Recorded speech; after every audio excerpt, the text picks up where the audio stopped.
ఆంధ్రప్రదేశ్లో కూటమి ప్రభుత్వం కొలువుదీరి ఇప్పుడు ఆంధ్రప్రదేశ్ అభివృద్ధి పదంగా దూసుకువెళ్తూ ఉంది. ఎన్నో కార్పొరేట్ కంపెనీలు కూడా ఆంధ్రప్రదేశ్లో పెట్టుబడులు పెడుతున్నటువంటి నేపథ్యంలోనే ఇప్పుడు ఉత్తరాంధ్ర వైభోగం అనేది ఇతర రాష్ట్రాలకు కూడా పాకుతోంది. అందులో భాగంగానే భోగాపురం ఎయిర్పోర్ట్ ఏదైతే ఉందో దాని మీద ఇప్పుడు ఆంధ్రప్రదేశ్ ప్రభుత్వం ఒక నిర్ణయం తీసుకొని కొన్ని ఉత్తర్వులు జారీ చేయబోతుంది.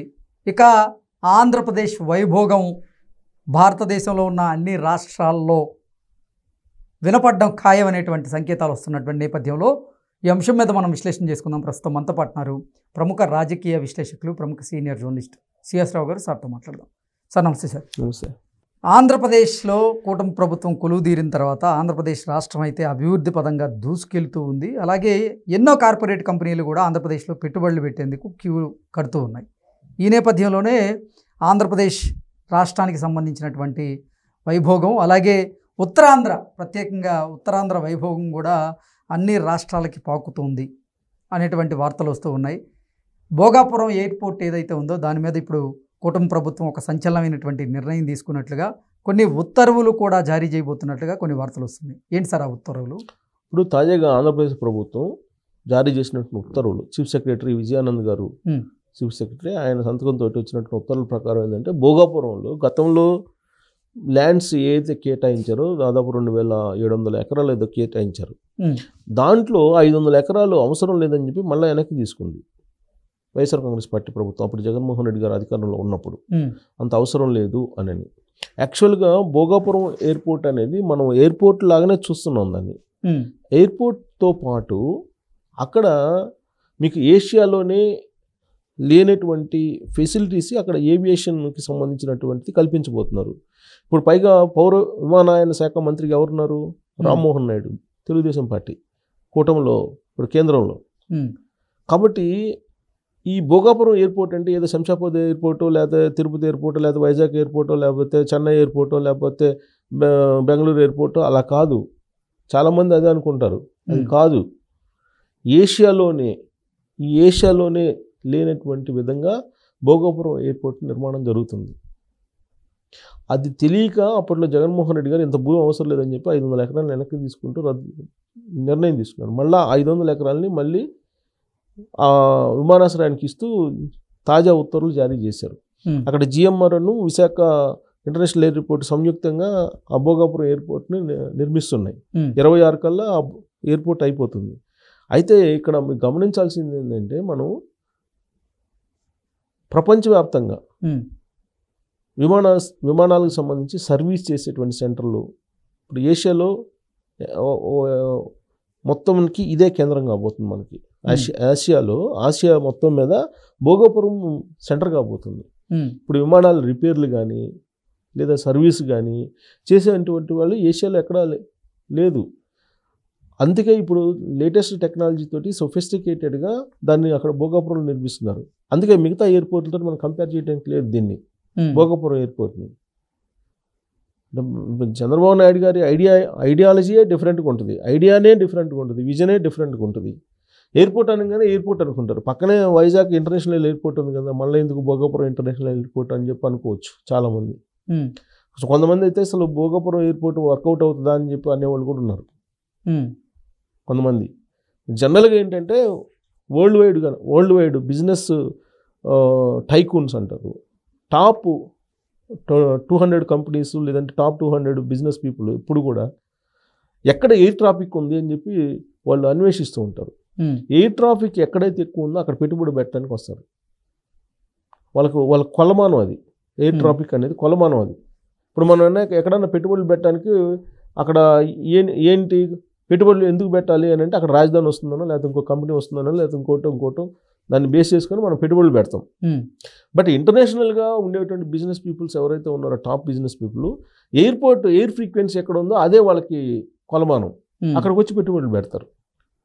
ఇప్పుడు మనం అబ్జర్వ్ చేస్తే రాష్ట్రం విడిపోయిన తర్వాత 2014లో ఇప్పుడు శంషాబాద్ ఎయిర్పోర్ట్ అప్పుడే కొత్తగా ఓపెన్ అయింది. ఫ్రీక్వెన్సీ పెరుగుతూ ఉన్నటువంటి రోజులు అవి. అదే సమయంలో రాష్ట్రం విడిపోయింది. అక్కడ విజయవాడ ఇంటర్నేషనల్ ఎయిర్పోర్ట్ డైరెక్ట్గా అమెరికాకు కూడా విమానం వేయడానికి అప్పట్లో చంద్రబాబు గారు ప్రయత్నం చేశారు.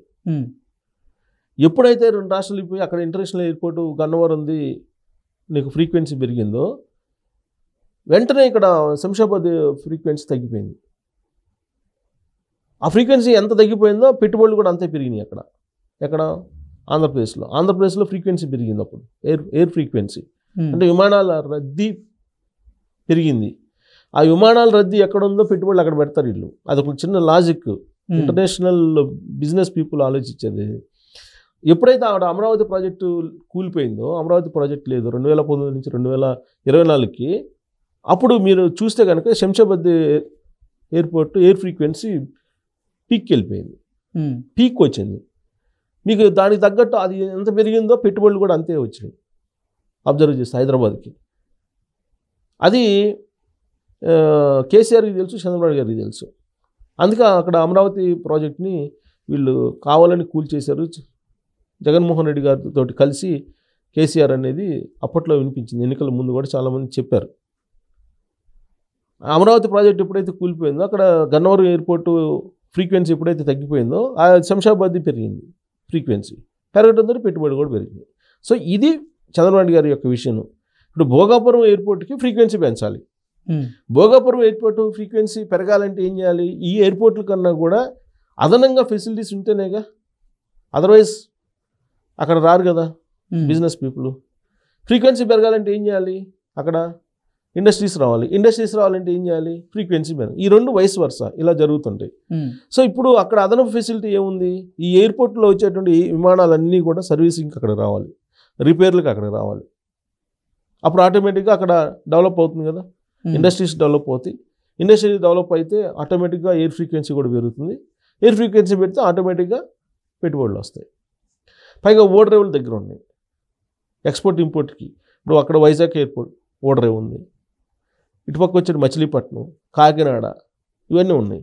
ప్లస్ ఉత్తరాంధ్ర ఇప్పుడు భోగాపురం ఎయిర్పోర్ట్ 2026లో అందుబాటులో రాబోతుందంటే అది ఉత్తరాంధ్రకి ఒక మణిహారం అనుకోవాలి, ఆంధ్రప్రదేశ్ వైభోగం అనుకోవాలి. అది ఉత్తరాంధ్రకి ఒక మణిహారం అనుకోవాలి. ఈ మధ్యకాలంలో మీరు పెట్టుబడులు కనుక చూస్తే వైజాగ్ని ఐటీ హబ్గా మారుస్తున్నారు. మొత్తం కంప్లీట్ ఐటీ కంపెనీలన్నీ అక్కడికి వస్తున్నాయి. టీసీఎస్ వస్తుంది, తర్వాత రిలయన్స్ వాళ్ళు వస్తున్నారు, అక్కడ ఇది డేటా సెంటర్ పెడుతున్నారు, మొత్తం వైజాగ్కి వచ్చేస్తున్నాయి. ఆ వైజాగ్ దగ్గరే కదా భోగాపురం. సో ఇవన్నీ కూడా మీరు చూస్తుంటే కనుక ఎయిర్ ఫ్రీక్వెన్సీతో పాటు మొత్తం విమానానికి, ఆసియాలో విమానానికి సంబంధించిన హబ్, ఏవియేషన్ హబ్ కాబోతుంది భోగాపురం. అదేదో విమానాలు వచ్చి దిగిపోయి ప్యాసింజర్స్ మాత్రమే పరిమితం కాదు. అక్కడ జిఎంఆర్ వాళ్ళు, తర్వాత విశాఖ ఇంటర్నేషనల్ ఎయిర్పోర్ట్ వాళ్ళు సంయుక్తంగా అక్కడ నిర్మిస్తున్నది ఏవియేషన్ హబ్. అది విమానాశ్రయం కాదు, ప్రపంచంలోనే ఉత్తరాంధ్రని ఒక పెద్ద స్థాయికి తీసుకెళ్ళబోతుంది ఏవియేషన్ హబ్ అనేది. ఈ ఏవియేషన్ హబ్ అనేది అక్కడ ఉత్తరాంధ్రని మొత్తం టోటల్గా మలుపు తిప్పబోతుందని చెప్పి మనం చెప్పుకోవచ్చు. అలాంటి ప్రాజెక్టు భోగాపురం ఎయిర్పోర్ట్. దానికి జగన్మోహన్ రెడ్డి గారికి అవగాహన లేక అప్పట్లో 500 ఎకరాలు తీసి పడేసి ఇంత అవసరం లేదన్నారు. మళ్ళీ ఇప్పుడు యాడ్ చేశారు.